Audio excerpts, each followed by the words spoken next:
Volcano और earthquake का revision करेंगे, फिर आगे बढ़ेंगे, क्योंकि बहुत से बच्चे ऐसे थे जिन्होंने अर्थक्वेक वाली क्लास नहीं की थी।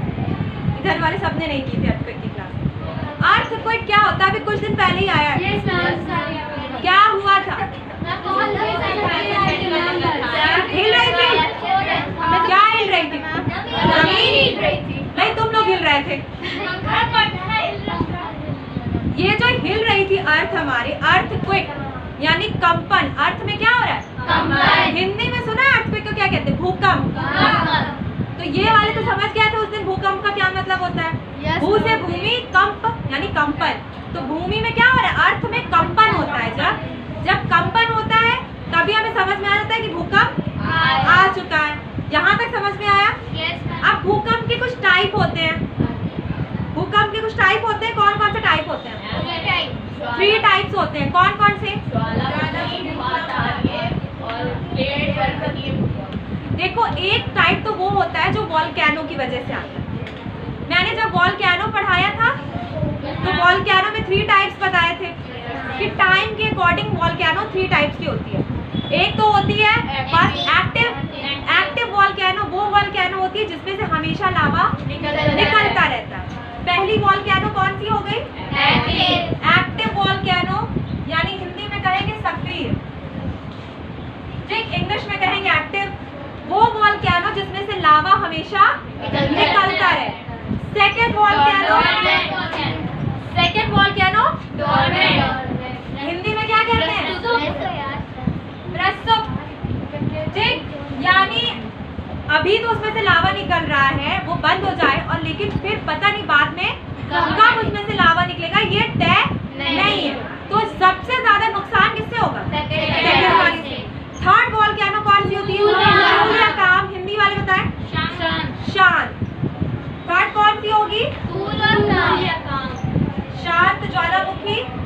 ये वो ज्वालामुखी होगी जिसमें एक बार ब्लास्ट हो गया तो दोबारा कभी ब्लास्ट नहीं होगा। समझ में आ गया? 3 टाइप। एक्टिव, हमेशा लावा निकलेगा।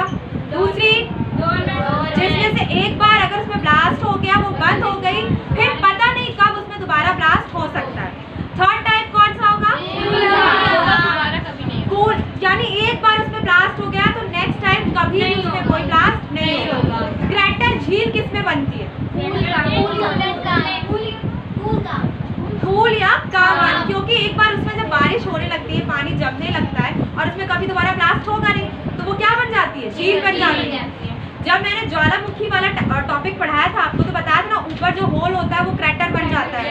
उसी में पानी बरसेगा तो पानी जम जाएगा, वो क्या बन जाएगा? झील बन जाएगा। तुम दोनों तो ऐसे सुन रहे हो जैसे मैं कोई स्टोरी बता रही हूँ, है ना? अच्छा, 3-4 दिन मैंने क्लास ली है वॉल्केनो की, शायद एक दिन में नहीं क्लियर किया है। 2 दिन ली है, तो दोनों दिन नहीं आए। तो ज्वालामुखी के बारे में मैंने एक चीज और रिलेट करके बताई थी तुम लोगों को, प्रेशर कुकर से। क्या बताई थी प्रेशर कुकर से रिलेट करके? अर्थ के नीचे बहुत सा मटेरियल है, उसमें हीट लगेगी तो वो मटेरियल क्या होगा? पिघलने लगेगा, मेल्ट होने लगेगा, और जब वो मेल्ट होने लगेगा तो क्या होगा? अर्थ, अगर ये अर्थ है हमारी, ये अर्थ है, ठीक, इसके नीचे बहुत सा मटेरियल है। हाँ, ये मटेरियल मेल्ट हुआ क्योंकि हमें पता है अर्थ के नीचे हीट है। साइंस वाले इस चीज को बहुत अच्छे से जानते हो कि अर्थ के नीचे हीट होती है, और इसी हीट में ये मटेरियल क्या होने लगेगा? मेल्ट होने लगेगा, पिघलने लगेगा, और प्रेशर ज्यादा होगा तो यहाँ पे क्या होगा? ब्लास्ट होगा, और ब्लास्ट होने से जितना ज्यादा प्रेशर होगा उस हिसाब से ब्लास्ट होगा। अगर प्रेशर कम है तो सिर्फ क्रैक होंगे हमारी जमीन पे, और अगर प्रेशर ज्यादा है तो पूरा होल हो जाएगा। और जब अगर होल हो जाएगा तो उसमें से क्या निकलेगा? लावा निकलेगा। साथ ही साथ वो जो मटेरियल होगा वो मटेरियल भी बाहर आएगा। एशेस, राख, हिंदी में क्या कहते हैं? राख बहुत तेजी से बाहर आएगी, और ये क्या बना देगी?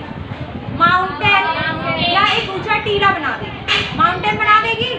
माउंटेन किस चीज का बन जाएगा? इसे क्या बोलेंगे आप?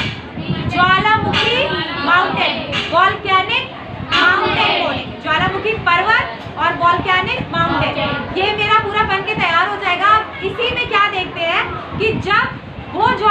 जिसमें से लावा एक बार निकल गया दोबारा नहीं निकलेगा, तो क्रैटर किस में बदल जाएगा? झील में। क्योंकि क्रैटर, अगर हम ज्वालामुखी की बात करते हैं तो ये ऊपर बन गया ना क्रैटर, एक बड़ा सा होल बन गया और उस क्रैटर में क्या जम जाएगा? पानी।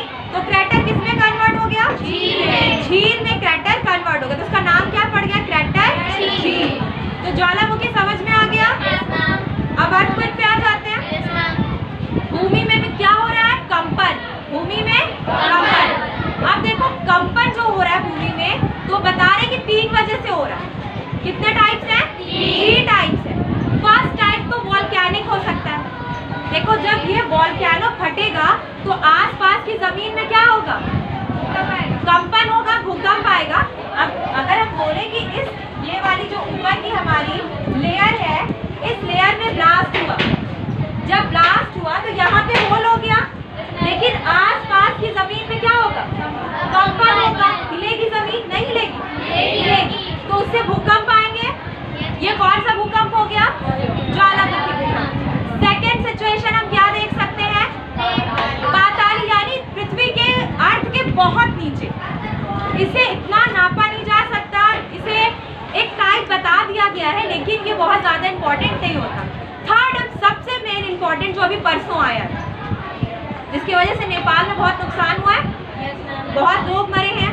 तो ये जो सबसे ज्यादा जिस वजह से भूकंप आता है वो होता है प्लेट टेक्टोनिक प्लेट्स की वजह से सबसे ज्यादा भूकंप आते हैं। सबसे ज्यादा भूकंप किसकी वजह से आते हैं?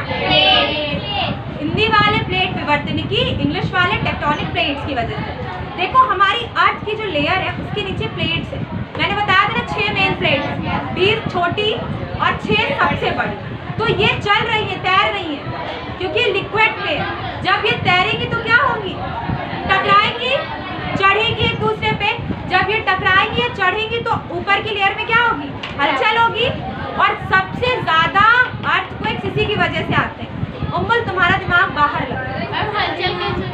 देखो ये जो प्लेट्स है तुम्हारी, ये प्लेट्स अगर नीचे तैर रही है, चल रही है, और ये प्लेट चढ़ गई एक दूसरे के ऊपर, तो ऊपर की लेयर उस पर हलचल नहीं होगी? बिल्कुल होगी। या ये प्लेट्स एक दूसरे के साइड से निकल गई, तो ये प्लेट्स में तोड़ होगी, टूटेंगी ये प्लेट्स, तो ऊपर की लेयर पे हलचल होगी। तो सबसे ज्यादा अर्थक्वेक्स इसी की वजह से आते हैं। और अभी जो परसों अर्थक्वेक आया है वो भी प्लेट्स की वजह से आया है। देखो ज्वालामुखी की वजह से, वोल्केनो की वजह से अर्थक्वेक बहुत कम आते हैं, क्योंकि एक लिमिटेड एरिया होता है जहाँ पे वोल्केनो ब्लास्ट होगा, वहीं पे ही आएंगे। सेकेंड वाला मैंने बताया जो अर्थ के बहुत नीचे से आता है, पाताली भूकंप, उसमें नहीं आते। थर्ड प्लेट टेक्टोनिक की वजह से सबसे ज्यादा भूकंप आते हैं। इसकी कितनी वेज होती है? 3 वेज होती है। कौन कौन सी वेज होती है? प्राइमरी, प्राथमिक, सेकेंडरी यानी god, third L ways. L क्यों नाम दिया गया तीसरी वाली का? क्योंकि इसे HD लव ने किसने डिस्कवर किया था? HD love. हाँ, प्यार मोहब्बत बड़ी तेज याद होती है। HD लव ने डिस्कवर किया था, इसलिए इसे क्या नाम दिया गया? एल। कौन सी वेज नाम दिया है? एल। Primary, secondary, L. प्राथमिक, गॉड और एल तरंगे। 3। सबसे ज्यादा नुकसान किससे होता है? एल से होता है। देखो ये आती बहुत स्लो है, लेकिन नुकसान सबसे ज्यादा इनसे होता है। वजह क्या है? देखो प्राथमिक वाली बहुत स्पीड से आई, निकल के चली गई, उससे नुकसान कम हुआ। सेकेंडरी उससे थोड़ा कम स्पीड में, उससे नुकसान ज्यादा हुआ। थर्ड वाली बहुत स्लो आती है, जिससे नुकसान बहुत ज्यादा होता है। यानी मैं किसी बच्ची को अगर ऐसे कंटिन्यू थप्पड़ लगाती रहूं धीरे धीरे, तो उसे स्पीड ज्यादा होगी मेरी, लेकिन उसे चोट कम लगेगी। उसके बाद मैं थोड़ी देर के बाद थप्पड़ लगाऊं तो चोट ज्यादा लगेगी। उसके बाद बिल्कुल आराम से खींच के एक थप्पड़ लगाऊं आराम से, तो चोट सबसे ज्यादा लगेगी। तो सबसे ज्यादा नुकसान किससे होता है? एल से होता है। अच्छा, हम इस वेव को नापते किससे हैं? सिस्मोग्राफ से। अर्थक्वेक की वेव को हम किससे नापते हैं? सिस्मोग्राफ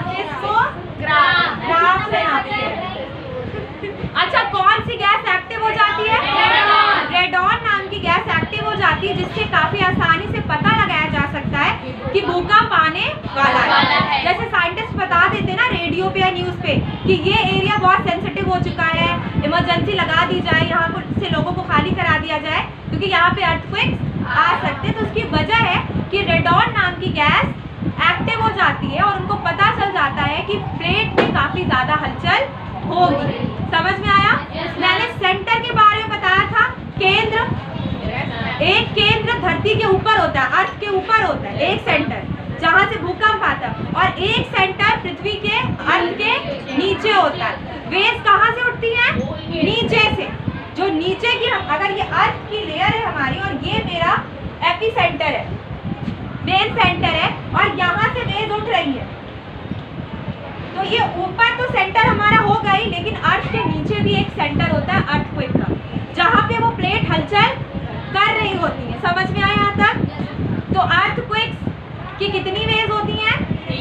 3। कौन कौन सी?